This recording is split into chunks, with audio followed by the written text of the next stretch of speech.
Hello everyone. तो I hope आपने बाकी सारी वीडियोस देख ली होंगी। बैंक ट्रांजैक्शन की वीडियो मैं अपलोड कर चुका हूँ। इसके अलावा हम एक्सपेंडिचर ऑन एसेट की वीडियो भी, expenditure on installation of asset की वीडियो भी हम रिकॉर्ड कर चुके हैं। और लास्ट क्लास में हमने डिस्कस किए थे concept related to bad debt and bad debt recover. तो एक छोटा सा कंसेप्ट और हम अभी डिस्कस करने वाले हैं जिसका नाम है डेप्रिसिएशन। तो सबसे पहले तो आप डेप्रिसिएशन टर्म का मतलब समझो। डेप्रिसिएशन का मतलब क्या होता है? डेप्रिसिएशन का मतलब होता है बेटा decline in the value of tangible fixed asset. Sir इतनी बात समझ आती है कि डिक्लाइन इन द वैल्यू मतलब वैल्यू कम हो जाना किसका? टेंजेबल फिक्स्ड एसेट्स का। सर एसेट तो समझते हैं, एसेट मीन्स प्रॉपर्टी। ये टेंजेबल वर्ड क्या है? तो बेटा एसेट्स जो होती हैं वो आपकी टू टाइप्स की होती हैं। कुछ एसेट्स होती है टेंजेबल एसेट और कुछ होती है इनटेंजेबल एसेट। बहुत सिंपल सा इसका मतलब है, हर वो एसेट जिसे आप देख सकते हो, जिसे आप छू सकते हो, वो होती है tangible assets. Means tangible assets are those assets which can be touch and can be seen, tangible. और इनटेंजेबल की बात करें तो इसका उल्टा कर दो, तो those assets which can't be seen and can't be touched, जिनको हम देख नहीं सकते, जिनको हम छू नहीं सकते, वो सब एसेट हो जाती है हमारी इनटेंजेबल एसेट। तो सर इनटेंजेबल एसेट का वैल्यू डिक्रीज नहीं होता क्या? बिल्कुल होता है बेटा। टेंजेबल एसेट्स का वैल्यू अगर कम होता है तो उसे कहा जाता है डेप्रिसिएशन। बट इनटेंजेबल एसेट का अगर वैल्यू कम होता है तो उसके लिए हम डेप्रिसिएशन वर्ड यूज़ नहीं करते, उसके लिए हम वर्ड यूज़ करते हैं अमोर्टाइजेशन।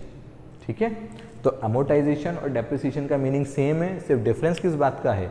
अगर टेंजेबल फिक्स्ड एसेट्स का वैल्यू डिक्लाइन हुआ, कम हुआ तो कहलाएगा डेप्रिसिएशन, और अगर इनटेंजेबल फिक्स्ड एसेट्स का वैल्यू कम हुआ तो वो कहलाएगा आपका अमोर्टाइजेशन।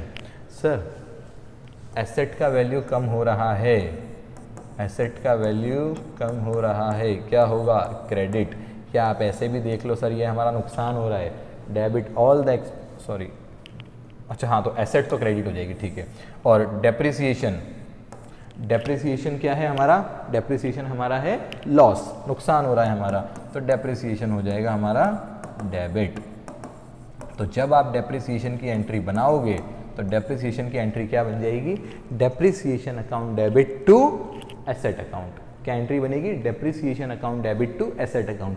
अब जैसे आपको कहा जाए सर बिल्डिंग का वैल्यू कम हुआ तो एंट्री बन जाएगी डेप्रिसिएशन टू बिल्डिंग। आपको कहा गया फर्नीचर का वैल्यू डेप्रिशिएट हुआ तो एंट्री बन जाएगी डेप्रिसिएशन अकाउंट डेबिट टू, क्या बोला था मैंने, फर्नीचर या बिल्डिंग जो भी है।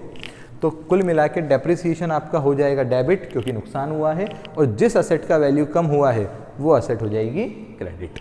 चलो तो कुछ एंट्रीज हम साथ में डिस्कस कर लेते हैं। जैसे कि पहली एंट्री आप देखो, charge 10% depreciation on building of ₹1 lakh. 1 lakh रुपए की बिल्डिंग पर 10% का डेप्रिसिएशन लगा है, तो 1 लाख रुपीज़ का 10% जब आप कैलकुलेट करोगे तो डेप्रिसिएशन का अमाउंट आ जाएगा आपका 10,000। निकालना आपको आता ही है, अमाउंट इंटू रेट अपॉन 100। तो 1 लाख रुपीज़ की बिल्डिंग पे 10% का डेप्रिसिएशन कैलकुलेट किया तो डेप्रिसिएशन का वैल्यू आ गया 10,000 रुपीज़। तो एंट्री आपकी बन जाएगी डेप्रिसिएशन अकाउंट डेबिट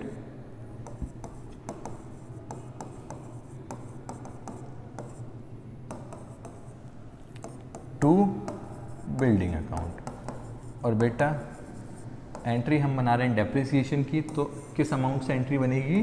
10,000 से। चलो नेक्स्ट एंट्री देखो आप, चार्ज डेप्रिसिएशन ऑफ ₹15,000। 15,000 रुपये का डेप्रिसिएशन हमें चार्ज करना है, किस पे? फर्नीचर पे। और फर्नीचर कितने का है? 2 लाख का। सर अगर आपको डेप्रिसिएशन का सीधे अमाउंट गिवन है तो आपको नहीं फ़र्क पड़ता कि उसका वैल्यू कितना है। अगर परसेंटेज हमें गिवन होती तो हमें कैलकुलेट करना पड़ता कि हाँ भैया एसेट कितने का है, उस पर कितना % वैल्यू डिक्लाइन हो गया। बट अगर सीधे सीधे आपको डेप्रिसिएशन का अमाउंट गिवन है तो आपको फिर एसेट की वैल्यू से कोई काम नहीं है। हाँ ये ज़रूर है कि अगर वो आपको ये पूछ ले कि what is the new value of furniture, तो ज़रूर आपको इसकी ज़रूरत पड़ेगी। 2 लाख का फर्नीचर था, 15,000 उसका वैल्यू कम हो गया, तो फर्नीचर का न्यू वैल्यू अगर आपसे पूछा जाए तो वो हो जाएगा 1,85,000। बट हमें बनानी है एंट्री किसकी? डेप्रिसिएशन की। तो तो डेप्रिसिएशन की एंट्री बन जाएगी हमारी डेप्रिसिएशन अकाउंट डेबिट टू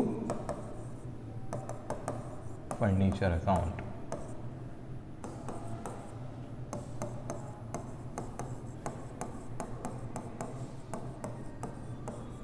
और कितने से बन जाएगी ये एंट्री हमारी 15,000 रुपीज से।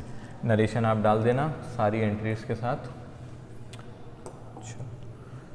नेक्स्ट एंट्री हम डिस्कस करते हैं बेटा, charge 12% depreciation on machinery of ₹5 lakh for 5 month. Sir ये क्या गेम आ गया बेटा, बहुत सिंपल सी बात है। आपको जो परसेंटेज गिवन है वो गिवन है 12% पर एनम, मतलब एक साल के अंदर 12% का डेप्रिसिएशन लगता है। बट मैंने मशीन को यूज़ ही सिर्फ कितने टाइम के लिए किया है, 5 मंथ के लिए। तो जितने टाइम के लिए एसेट हमने यूज़ की है उतने टाइम ही उसका वैल्यू क्या होगा, डिक्रीज होगा। ठीक है, तो 5 लाख रुपीज़ के ऊपर जब आप कैलकुलेट करोगे, अगर आपको 12% कैलकुलेट करना होता सिर्फ, तो ये आ जाता 5 लाख मल्टीप्लाइड बाय 12/100। ठीक है, बट अगर आपको मंथ का कैलकुलेशन करना है तो बेटा ये साल भर का डेप्रिसिएशन है, ये है 1 ईयर का डेप्रिसिएशन। ठीक है, अगर मैं इसको 12 मंथ से डिवाइड कर दूं तो मुझे मिल जाएगा डेप्रिसिएशन फॉर अ मंथ, 1 महीने का डेप्रिसिएशन हमें मिल जाएगा। बट सर हमें निकालना है 5 मंथ का, तो इसे मल्टीप्लाई कर दो आप कितने से, 5 मंथ से।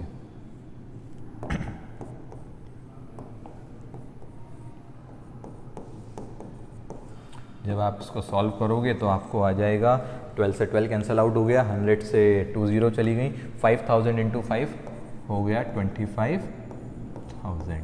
तो जब भी आपको बेटा मंथ का कैलकुलेशन करना है तो बहुत सीधी सी बात है, पहले तो आप अमाउंट लेंगे, उस पर रेट अप्लाई कर देंगे, रेट अपॉन 100, और उसके बाद आप कर दोगे month upon 12।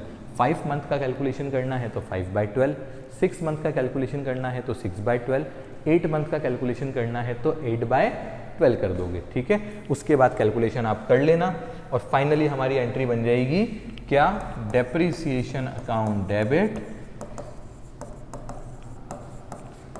To machinery account. I hope ये सभी कंसेप्ट्स आपको अभी तक के क्लियर हो गए होंगे। ठीक है, वर्कशीट मैं हर वीडियो के साथ अटैच कर दूंगा, तो इन क्वेश्चंस की, इन कंसेप्ट्स की आपको प्रैक्टिस करनी है रेगुलर बेसिस पर। ठीक है, दैट्स ऑल फॉर टुडे। और कोई एंट्रीज हमारे पास पेंडिंग नहीं है। चल ठीक है बेटा, मिलते हैं नेक्स्ट वीडियो में, बाय।